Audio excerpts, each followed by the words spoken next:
Então, sobre a regra da mão direita, vocês viram que a fórmula lá é força igual a carga vezes a velocidade vezes o B. Esse vezes aqui é o produto vetorial Q, V vetorial B. Então, por exemplo, se eu tenho a força, se eu tenho, digamos, a velocidade para a direita, certo? E digamos que eu tenho o campo magnético para cima. Campo magnético para cima. Um pouco torto aqui. Campo magnético para cima. Para onde que vai estar a força magnética? Então tu faz V vetorial B. Como que tu faz a regra da mão direita?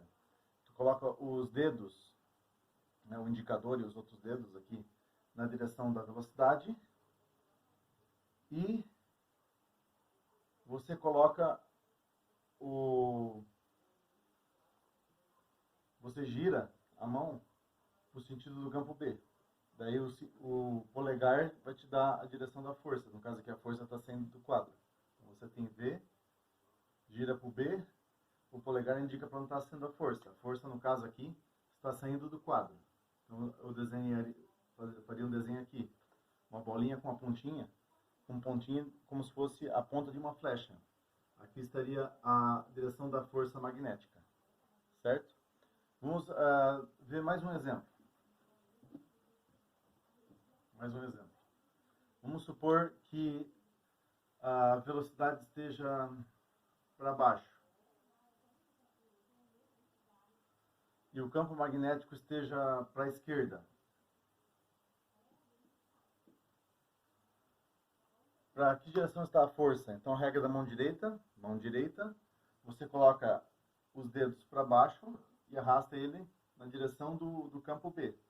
Então aqui no caso, se eu fizer isso, o dedo para baixo e arrastar eles para a direção do B, meu polegar vai estar entrando no quadro. Então aqui a força magnética estaria nesse símbolo aqui, uma bolinha com um xizinho, como se fosse a parte de trás de uma flecha.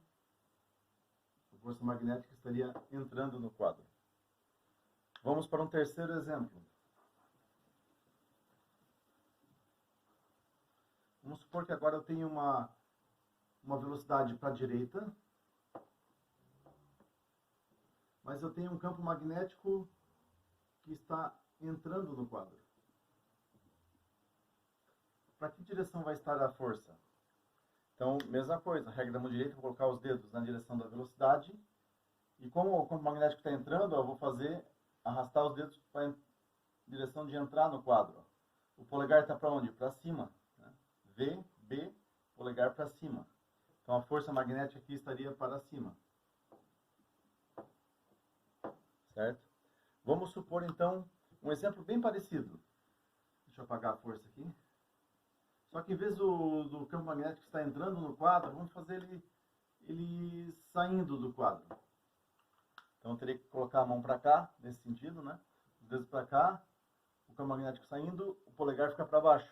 Então eu teria a força magnética para baixo, certo? Um último exemplo. Vamos supor que agora então eu tenha uma velocidade entrando no quadro. Então a partícula está nessa direção, como se estivesse entrando no quadro. Vamos colocar aqui um campo magnético para a direita. Em que direção está a força? V vetorial B. Então os dedos aqui no sentido de V. V está entrando no quadro, então vou colocar os dedos entrando no quadro. Vou arrastar para a direção de B, ó. O polegar está para baixo. Então a força magnética está para baixo. Certo? Então você sempre faz dessa maneira. Eu falei que era o último, mas vamos fazer mais um aqui. Só para ficar bem claro esse negócio de girar a mão. Tá? Olha só. Se eu fizer uma velocidade saindo do quadro e o campo magnético para a esquerda, saindo eu tenho que colocar os dedos para onde? Para cá, para fora. O campo magnético está lá, né, para a direita. Ó. Então, velocidade saindo, campo magnético para a direita, meu polegar fica para cima. Ó. Então aqui a força magnética ficaria para cima. Tá? Então me diga aí se vocês entenderam a regra da mão direita. Daí a gente pode prosseguir.